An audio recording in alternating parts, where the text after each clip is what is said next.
Hello, I'm Mario Anderson, and welcome to In Focus Kentucky. Each week we take a look at issues that matter to you and talk directly to the lawmakers, community organizers, and people who help shape those policies. On today's episode, we are taking a look at child welfare in Kentucky and breaking down the data that says for the first time in the history of the National Kids Count Data Book, Kentucky's economic well-being as it relates to kids is on the rise. Joining me in the studio to chat more about this is Patricia Tennant. Patricia coordinates the Kids Count Project for Kentucky Youth Advocates, which is based in the city of Louisville. Patricia, thank you so much for joining us here on the program. Thank you for having me. Absolutely. Happy to be here. Hey, we're happy to have you here. And give us some background for people that may not be aware about this National Kids Count Project. What exactly is it? Sure. So the Kids Count Project, it's a national project funded by the Annie E. Casey Foundation, which is based in Baltimore. There is a Kids Count grantee in every state, and we are it for Kentucky at Kentucky Youth Advocates. And it's really based on the premise that what gets measured gets changed. It's a report card for how kids are doing. And so through that project, we collect over 100 different measures of child well-being at the county and the school district level. And we make that available on our website for community leaders, state leaders, so they know how kids are faring. We also, for 28 years now, we've published an annual county data book, which just came out a couple weeks ago. And for that, we pinpoint 17 key indicators of child well-being, looking across economic security, education, health, and family and community. And this is a tool that for community members, it's got lots of great photos of cute kids, but it's not meant to sit on a shelf. It's an action tool. So we hear from community members it's really helpful for writing grant proposals.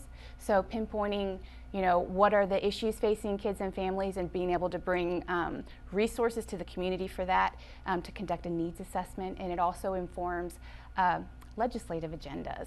So, and plans for action for how we're going to improve child well-being. And let's dive into some of those stats for Kentucky. Sure. How is Kentucky on the ranking side of things and these measures that you mentioned? Where do we stand so far? Right. So the Annie E. Casey Foundation does the National Kids Count book, where they rank states on child well-being. And Kentucky comes in at 34th out of 50 states. I know, we do have persistently high rates of child poverty and adult poverty in Kentucky that influences our rankings.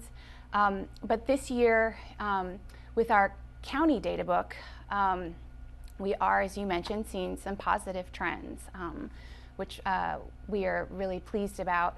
So you had mentioned first children in poverty. So we see that Kentucky has made improved rates of, 93 out of 120 counties in Kentucky have seen improvements on this measure.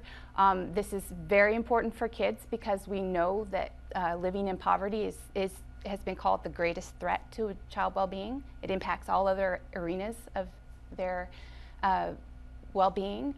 And so this is important. We've seen over the last 5 years, it's gone down from 27.2% to 24.4%. So it's still about 1 in 4 kids. Still, we're not there yet. Just for context, that when we talk about living in poverty, that means a family living on an annual income of just over $24,300 for a family of 4.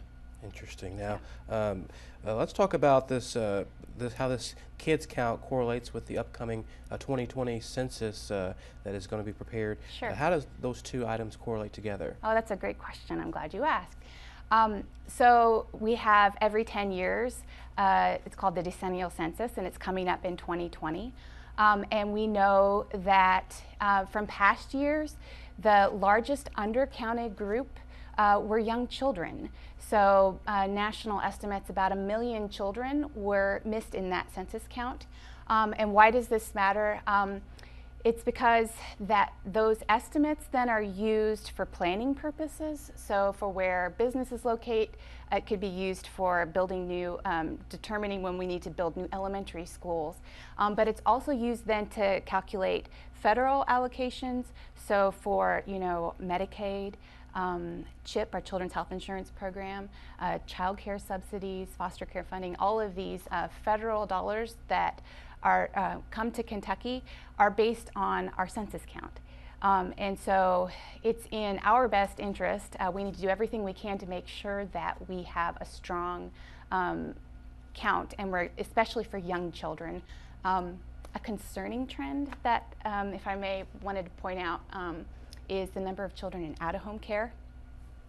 That is cases where the state removed the children from their homes due to a safety issue and placed them in foster care with most usually an unrelated caregiver. It could be a group home, a residential facility. We saw that we have record high, 10,000 kids are in out-of-home care now. And that rate increased to 92 out of 120 counties over the past 5 years. And that is really important for us to pay attention to, because anytime a child is removed from their home and separated from the parents, that's very traumatic. And so we need to be making sure that we are doing everything we can to strengthen families and keep them together safely.